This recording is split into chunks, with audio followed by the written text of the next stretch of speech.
দাবিতে আমরা আজকের এই বিবিসির সামনে মানববন্ধন করার মেইন উদ্দেশ্য হচ্ছে পৃথিবীর সকল ইন্টারন্যাশনাল কমিউনিটিকে আমরা জানাইতে চাই আমাদের বাংলাদেশের সিচুয়েশন সম্পর্কে এবং আমাদেরকে সহযোগিতা করার জন্য বাংলাদেশের গণতন্ত্র এবং মানবাধিকার রক্ষার দাবিতে। ধন্যবাদ সবাই। আর carnival British police every day Bulbul ভাই they face পুলিশ সবগুলো police and we are really grateful. They always help British Bangladeshi people. So we are behalf of human rights organization. সাহেবের নেতৃত্বে বিবিসির সামনে আজকে যে বিশাল মানববন্ধন হয়েছে, এই মানববন্ধনে আজকে বিরোধী দলীয় নেতাকর্মীরা অংশগ্রহণ করেছেন। আজকে এই গুরুত্বপূর্ণ মানববন্ধনটি শেষ করেছেন জনাব এম.এ. মালেক প্রধান অতিথির বক্তব্যের মাধ্যমে। জাহির আহমেদ জাতীয়তাবাদী ছাত্রদল সিলেটের প্রাক্তন নেতা, আজকে লন্ডনে বিবিসির সামনে যে মানববন্ধনে এসেছেন, আপনাদের উদ্দেশ্য লক্ষ্য কি? আমাদের উদ্দেশ্য লক্ষ্য হলো যে অগণত যে বাংলাদেশে চলতেছে ওইগুলাকে হাসিনাকে আমরা যাতে দল থেকে নামাতে পারি এবং একটা সুনির্দিষ্ট নির্বাচনের মাধ্যমে আমাদের দেশনেত্র বেগম খালেদা জিয়াকে আমরা দলে নিতে চাই এবং আমাদের তারেক জিয়াকে দেশে নিতে চাই। আওয়ামী লীগের যা নির্যাতন আমাদের বিরোধী দলের সাথে হচ্ছে, জেল নির্যাতন, এগুলো রুখতে হবে। এই জন্য আমরা এই অনুষ্ঠানে যোগাযোগ দিই। এবং বাংলাদেশের প্রতিরক্ষা মন্ত্রণালয় ভারতের দখলে চলে গেছে।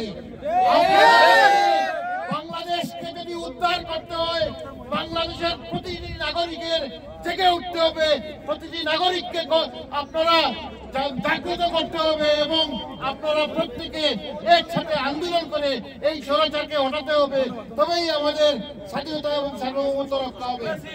হাসিনা সরকারের এই অবৈধ কর্মকাণ্ড নিয়ে প্রতিবাদ করার জন্য আমরা জানি এই অবৈধ সরকার অবৈধ রাষ্ট্র গঠন করেছে এবং বাংলাদেশকে ভারতের দাবিদার রাষ্ট্রে পরিণত করেছে। বাংলাদেশের সকল বড় বড় প্রশাসনে ভারতের দাবিদার রয়ের সকল আমরা এই সরকারের পতন নিশ্চয় করব। লন্ডন বিদেশের মাটি থেকে আমরা এই সরকারের পতন শীঘ্রই করব এবং এই সরকার ভারতের দাবিদার রাষ্ট্রে পরিণত করছে। আমরা শীঘ্রই এর সবাইকে মামলা প্রত্যাহার করে এবং শুধু একটা নির্বাচন দাবি করে এই পর্যায়ে সংবিধান বক্তব্য শেষ করছি। আল্লাহ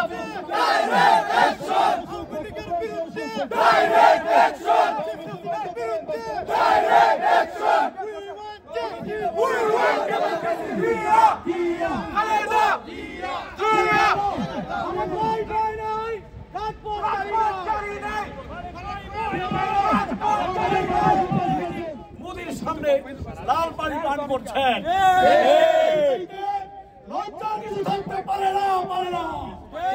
শহীদ প্রেসিডেন্ট জিয়াউর রহমানের বাংলাদেশে এই কলঙ্কযুক্ত কলঙ্কমুক্ত আমরা চাই, কলঙ্কমুক্ত হতে দেব না।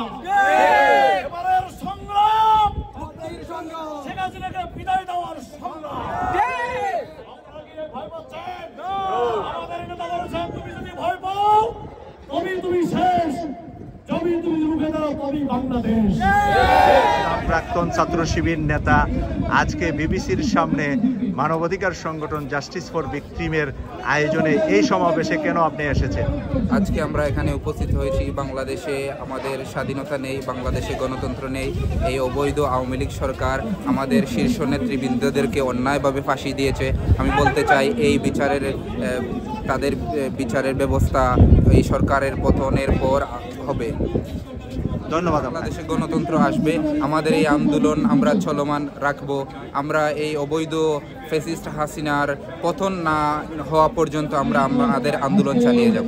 আলমগীর আজাদ সুমন, বাংলাদেশ জাতীয়তাবাদী ছাত্র দলের প্রাক্তন নেতা, আজকে বিবিসির সামনে মানববন্ধন করতে আপনারা কেন এসেছেন? আমরা এখানে এসেছি একটাই উদ্দেশ্য, আমরা চাই এই ফ্যাসিস্ট সরকার শেখ হাসিনা স্টেপ ডাউন করুক। আমরা চাই গণতন্ত্র ফিরে আসুক বাংলাদেশে। We are here for one reason, and that is we want to see our beloved leader Tariq Rahman getting freedom, and he's getting back in Bangladesh, and he is getting a fair and free election. We don't want to see any fascist government in our country. We don't want to see India controlling our country. We want boycott India. একত্রিত হয়েছি আমাদের বাংলাদেশে আমাদের জামাত শিবিরের নেতাকর্মীদের যেভাবে হত্যা করা হয়েছে এই আদালতের মাধ্যমে যদি দেশে আবার এই সুষ্ঠু সুশাসন ফিরে আসে এর বিচার আবার হবে ইনশাআল্লাহ। আমরা আজকে এখানে একত্রিত হয়েছি বিবিসি হাউজের সামনে। আমাদের বাংলাদেশে যেভাবে আমাদের নেতাকর্মীদের হত্যা করা হয়েছে, দেশে বিচার ব্যবস্থাকে ব্যবহার করে আমাদেরকে যেভাবে নেতাকর্মীদের হত্যা করা হয়েছে, একদিন বাংলাদেশে সুশাসন ফিরে আসলে আবার এদেশে আমাদের নেতাকর্মীদের বিচার হবে ইনশাআল্লাহ। এবং আমরা আমাদের দেশে যতদিন পর্যন্ত আমাদের দেশে সুশাসন ফিরে না আসবে আমাদের এই আন্দোলন দেশে এবং বিদেশে অব্যাহত থাকবে ইনশাআল্লাহ। থ্যাংক ইউ, ধন্যবাদ। যতদিন পর্যন্ত এই সরকার ক্ষমতায় থাকবে বাংলাদেশের কোনো উন্নয়ন হবে না, বাংলাদেশের গরিব মানুষের কোনো পাইকার উন্নতি হবে না। বাংলাদেশের মানুষকে তারা খুলে খুলে খেয়ে তারপরে এই ক্ষমতা থেকে তারা যাবে।